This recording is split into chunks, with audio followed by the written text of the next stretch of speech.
According to the given question, we are going to find domain and range.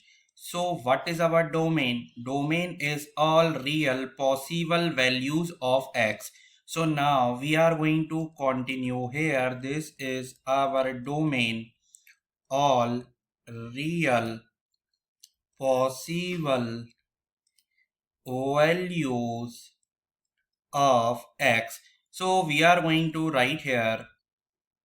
So now we are going to continue here. X value is r, which is all real numbers.